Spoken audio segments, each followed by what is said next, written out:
The silence around the mahogany dining table was suffocating as 22-year-old Daniel Martinez stared at his untouched plate of roast beef, his hands trembling slightly as he processed what his uncle Roberto had just said.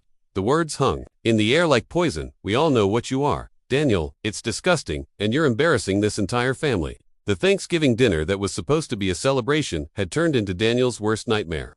Extended family members from across the country had gathered at his parents' luxurious home in Beverly Hills, their designer clothes and expensive jewelry, unable to mask the ugliness of their prejudice. His cousin Maria smirked from across the table, her perfectly manicured nails tapping against her wine glass. "I mean, we've all suspected for years. The way he talks, the way he dresses, those theater friends of his."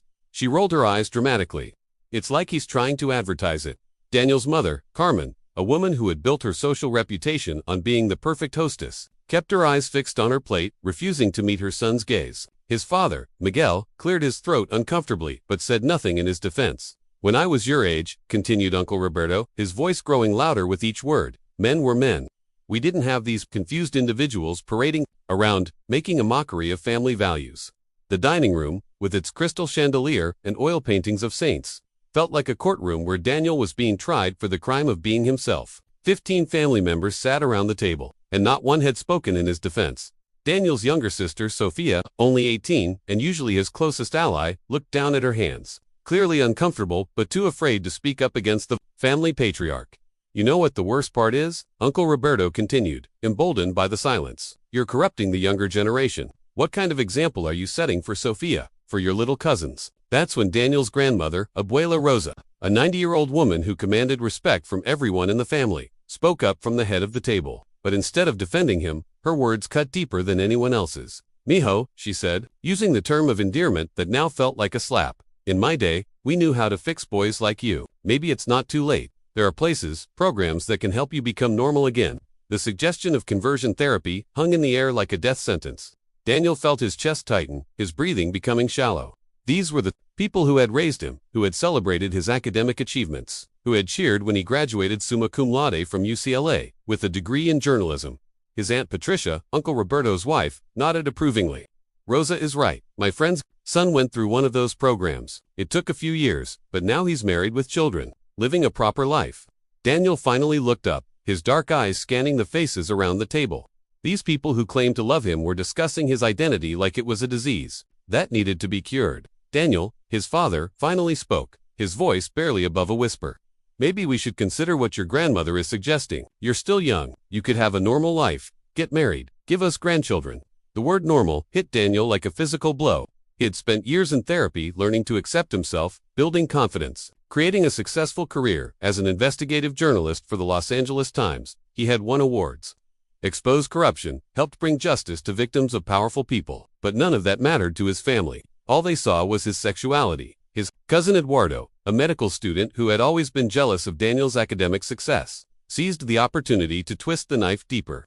"You know, Daniel, I've been reading about the psychological factors that contribute to homosexuality. Childhood trauma, absent father figures, overprotective mothers. Maybe if we trace back to the root cause." "Stop," Daniel whispered, but his voice was lost in the sea of voices now discussing him as if he weren't there. "I read an article about how social media and Hollywood are influencing young people," chimed in his Aunt Carmen, "making them think it's trendy to be different." Maybe if Daniel spent less time in those liberal circles, the conversation had devolved into a free-for-all of theories, suggestions, and outright insults. Daniel felt like he was drowning in a sea of hatred disguised as concern. His mother finally looked up, tears in her eyes. "Daniel, sweetheart, we just want what's best for you. We want you to be happy, to have a family, to be accepted by society." "But I am happy, Mom," Daniel said, his voice stronger now. "I have a successful career, amazing friends, and yes, I'm in a loving relationship with someone who respects and cherishes me." The mention of his boyfriend, Marcus, sent a ripple of disgust around the table. "Don't you dare bring that perversion into this house." Uncle Roberto slammed his fist on the table, making the crystal glasses ring like bells. "We don't want to hear about your sick fantasies." Daniel stood up abruptly, his chair scraping against the hardwood floor. "Sick fantasies? I'm talking about love. The same love you have for your wives, the same love Mom and Dad supposedly have for each other. It's not the same thing," his father said firmly. "What we have is natural, blessed by God. What you're doing is an abomination." The religious argument was always their trump card. Daniel had grown up in this Catholic household, had served as an altar boy, had once considered becoming a priest. He knew the scriptures they would quote, the theological arguments they would make. So God made me gay just to torture me? Daniel asked, his voice breaking slightly. Is that the kind of God you worship? One who creates people just to condemn them? His grandmother crossed herself. Don't you dare use the Lord's name to justify your sins. Daniel looked around the table one more time, taking in the faces of people who had sung happy birthday to him for 22 years, who had cheered at his school plays, who had hugged him at family gatherings. Now they looked at him like he was a stranger, like he was something shameful that had invaded their perfect family portrait. You know what? Daniel said, reaching into his jacket pocket and pulling out his phone. I came here tonight planning to share some exciting news with all of you. I was going to wait until after dinner, but I think now is the perfect time. The family looked at him with a mixture of curiosity and apprehension. 3 months ago, I was contacted by the Pulitzer Prize Committee. Daniel's voice grew stronger. With each word, my investigation into corruption in the child services system. The series that led to 17 arrests and the rescue of over 50 children from abusive situations has been nominated for a Pulitzer Prize. The words hit the family like a physical blow. His mother gasped, covering her mouth with her hands. His father's face turned red with a mixture of anger and embarrassment. But Daniel wasn't finished. The Pulitzer Prize ceremony is in 6 weeks. When I win, and I will win, my acceptance speech will thank the people who truly supported my career. Marcus, who encouraged me to take on the most difficult investigations. My editor, Sarah, who fought for resources when the stories got dangerous. My therapist, Dr. Chen, who helped me learn that being gay isn't something to be ashamed of, but something to be proud of. Daniel paused, letting his words sink in before delivering his final statement. But most importantly, I'll thank the victims I wrote about. The children who were abused by people who claimed to love them, who were told their pain didn't matter, who were silenced by families more concerned with reputation than protection. Because they taught me that the most powerful thing you can do is tell the truth, even when it hurts, even when it costs you everything.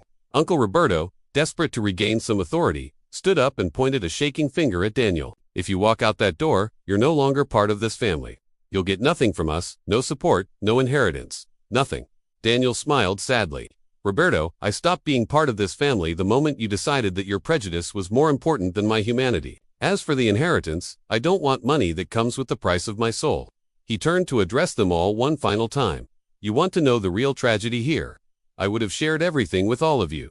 My success, my happiness, even that inheritance money if I had one, and I would have taken care of this family because that's what love does. But you chose hatred over love, fear over acceptance, money over family. Daniel's sister Sophia finally found her voice. Danny, wait, I don't agree with them. I think you're brave, and I'm proud of you. For a moment, Daniel's composure cracked. Sophia had always been his little shadow, the one person in the family who seemed to understand him. Thank you, Sophia. That means more to me than you'll ever know. When you're ready to meet the man who makes your brother happy, to see the life I've built, you'll always be welcome. He hugged his sister, feeling her tears against his shoulder. The rest of you, Daniel said, stepping back, will read about my success in the newspapers. You'll see me on television accepting awards, giving interviews, making a difference in the world.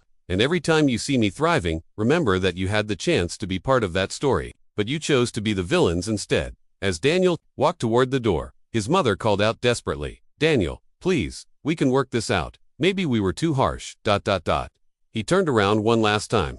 Mom, love isn't something you negotiate. It's not a contract with terms and conditions. When you're ready to love me without trying to change me, when you're ready to celebrate my happiness instead of mourning your expectations, you know where to find me. But the family, double quotes his father, protested weakly. The family broke apart the moment you decided I wasn't worthy of unconditional love. I didn't destroy this family. Your prejudice did. Daniel opened the front door, feeling the cool evening air against his face. Oh, and one more thing. That story I'm working on about corruption in family court systems. It's expanding. I'm investigating how religious organizations and therapy programs abuse LGBTQ youth. Uncle Roberto, your friend who runs that conversion therapy camp you mentioned. He's going to be very interested to know that someone's been asking questions about his methods. With that final revelation, Daniel stepped out into the night, closing the door on more than just his childhood home. He was closing the door on a version of himself that had spent years trying to earn love that came with impossible conditions. As he walked to his car, Daniel pulled out his phone and called Marcus. Hey, it's me. No, it didn't go well. Actually, it went exactly as badly as we expected, but somehow, I feel, free. He could hear Marcus's voice, warm and supportive, asking if he wanted company. Yes, please come over. And Marcus, love you too, more than ever. 6 months later, Daniel Martinez stood at the podium of the Columbia Journalism School, holding his Pulitzer Prize. His acceptance speech was watched by millions, including his family, who saw him thank his husband Marcus, his chosen family of friends, and the brave survivors who had trusted him with their stories. The speech ended with words that would be quoted in journalism schools for years to come. The truth isn't always comfortable, and it's never convenient, but it's the only thing that can set us free. As journalists, our job isn't to make people feel good about themselves. It's to hold up a mirror and show them who they really are. Sometimes that mirror reflects beauty. Sometimes it reflects ugliness, but it always reflects truth. In the audience, Sophia Martinez Chen, she had hyphenated her name after marrying a Chinese-American doctor, wiped tears from her eyes as she applauded her brother. She was the only family member who had attended the ceremony, and she was proud to be there. As for the rest of the Martinez family, they watched from their separate homes, seeing the son, nephew, and grandson they had thrown away, now celebrated. On the world stage, Uncle Roberto's construction company had been shut down by federal investigators. Eduardo had lost his medical license. Maria was in the middle of a messy divorce, and great-uncle Ferdinand's inheritance. It had gone to Sophia, who had married and had children, fulfilling the will's requirements. True to Daniel's prediction, she shared the money with her brother, funding a scholarship program for LGBTQ youth pursuing careers in journalism. Daniel's story became more than just a family drama. It became a symbol of what happens when people choose authenticity over acceptance, truth over comfort, and over the approval of others. His marriage to Marcus lasted 43 years, ending only when Marcus passed away peacefully at age 78, surrounded by their chosen family and the 3 children they had adopted together. At Marcus's funeral, an unexpected visitor appeared. Carmen Martinez, now 85 and walking with a cane, approached her son with tears in her eyes. "I'm sorry," she whispered. "I'm so sorry."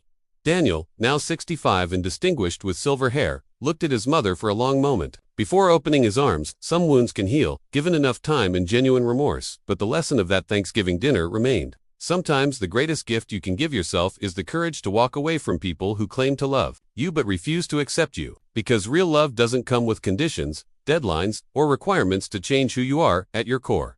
If this story touched your heart, remember that your worth isn't determined by other people's ability to see it. Sometimes the family you're born into isn't the family you're meant to keep, and that's okay. You have the power to build a chosen family that celebrates who you are, not who they think you should be. The room fell silent as Daniel's words sank in. The Pulitzer Prize nomination was journalism's highest honor, something that even his harshest critics couldn't dismiss. His mother's eyes widened, and for a moment, he saw a flicker of the pride that used to shine there when he brought home good grades or won academic awards. But Uncle Roberto wasn't finished with his assault. "So what? You think some liberal award makes your lifestyle acceptable? You think success gives you the right to corrupt our family values?" Daniel smiled for the first time that evening, but it wasn't a smile of happiness. It was the smile of someone who had finally reached their breaking point. "You want to talk about family values, Uncle Roberto? Let me tell you about the family values I discovered during my investigation." Daniel's voice took on the authoritative tone he used when delivering news reports. "I know about the construction company you run. I know about the undocumented workers you exploit, paying them below minimum wage while charging clients premium prices." Uncle Roberto's face went pale. "You don't know what you're talking about. I know about the safety violations, the corners you cut that resulted in that warehouse collapse last year. The one where 2 workers were injured because you refused to pay for proper scaffolding." Daniel's journalistic training had taught him to keep detailed records, to verify every fact. "I have documents, Roberto, pay stubs, safety inspection reports, testimonies from workers who were too afraid to speak up before." The table had gone completely silent. Daniel's Aunt Patricia was staring at her husband with a look of dawning horror. Daniel turned to his cousin. "Since you want to talk about psychological factors, let's discuss your prescription drug problem. The Adderall you've been selling to other medical students, the anxiety medications you've been stealing from the hospital. Were you intern?" Eduardo shot up from his chair. "You're lying. The security cameras at County General tell a different story. So do the pharmacy records showing multiple prescriptions filled under different names, all with your signature." Daniel had learned, during his career, that bullies often crumbled when their own secrets were exposed. But he wasn't done. Daniel turned to his cousin Maria, who had been smirking throughout the evening. "And Maria, should we discuss your husband's gambling problem? The $50,000 he owes to some very dangerous people. The money he's been stealing from your children's college funds to pay his debts." Maria's perfectly applied makeup couldn't hide the shock on her face. "How could you possibly know that?" "Because I'm a journalist, Maria, it's my job to uncover the truth. And the truth is that this family is full of secrets, lies, and criminal behavior. But somehow, my loving relationship with another consenting adult is the real problem here." Daniel's father tried to regain control of the situation. "Daniel, This isn't appropriate dinner conversation. These are family matters, ... Double quotes, family matters. Daniel laughed bitterly. When did I stop being family, Dad? When did my happiness become less important than maintaining your reputation at the country club? He pulled out a manila folder that he had been carrying in his briefcase. Since we're talking about family matters, let's discuss the real reason you're all so concerned about my sexuality. It's not about religion or morality. It's about money. Daniel opened the folder and pulled out legal documents. Great Uncle Ferdinand's will, the one that leaves his entire estate, worth approximately $15 million, to the first great-grandchild who gets married and produces an heir. You've all been counting on me, the successful one, the responsible one, to secure that inheritance. For the family, the inheritance, of course, Daniel should have realized it sooner. Great Uncle Ferdinand, who had died childless and bitter, had left his fortune with stipulations designed to force his family into what he considered proper behavior. That's not his mother began, but Daniel cut her off. Mom, I found the family meeting minutes from last year, the ones where you all discussed how to guide me toward marriage so the family could claim Ferdinand's money. I wasn't supposed to find those notes, was I? The silence was deafening. Daniel looked around the table at his family members, seeing them clearly for perhaps the first time in his life. The irony is beautiful, isn't it? You're all so concerned about my morality while you plot to manipulate me into a loveless marriage for financial gain. You call my relationship sick while you scheme to use me as a breeding stallion for inheritance money. His grandmother, who had remained silent during his revelations, finally spoke. Daniel, even if those things are true about the others, it doesn't change what you are. It doesn't make it right in God's eyes. Daniel walked over to his grandmother's chair and knelt beside her, taking her weathered hands in his. Abuela, do you remember when I was 8 years old and that bully, Tommy Rodriguez, was picking on me at school? She nodded slowly. You told me that God made me special, that he gave me a sensitive heart and a sharp mind for a reason. He said that people who hurt others are usually hurting themselves, and that the best response to hatred is to live so successfully and kindly that you prove them wrong just by being yourself. Tears began to form in his grandmother's eyes. That little boy you advised is still here, Abuela. I still have that sensitive heart you celebrated. I still use the sharp mind you praised. The only thing that's changed is that I'm honest about who I love. If God made me special then, why am I broken now? Daniel stood up and addressed the entire table. I came here tonight hoping to share my success with people I thought loved me. Instead, I discovered that my family's love comes with conditions, price tags, and expiration dates. He reached into his pocket again and pulled out a small recording device. By the way, everything that's been said tonight has been recorded. Uncle Roberto's admission of labor violations, Eduardo's drug dealing, Maria's knowledge of her husband's embezzlement. Consider it insurance against any future attempts to sabotage my career or relationships. The family stared at him in shock. The sweet, quiet boy they thought they could bully and manipulate had grown into a man who could defend himself with devastating effectiveness. Daniel, his mother whispered, you're our son, we love you. No, Mom, you love the idea of me. You love the version of me that makes you look good at church, that brings home awards you can brag about, that might one day make you rich. But you don't love me, because if you did, my happiness would matter more than your reputation. Daniel gathered his things, straightening his jacket with the dignity of someone who had just won a battle he never wanted to fight. I have one more piece of news to share. Marcus proposed to me last week. We're getting married next spring. The wedding will be beautiful, filled with people who actually love and support us. None of you are invited.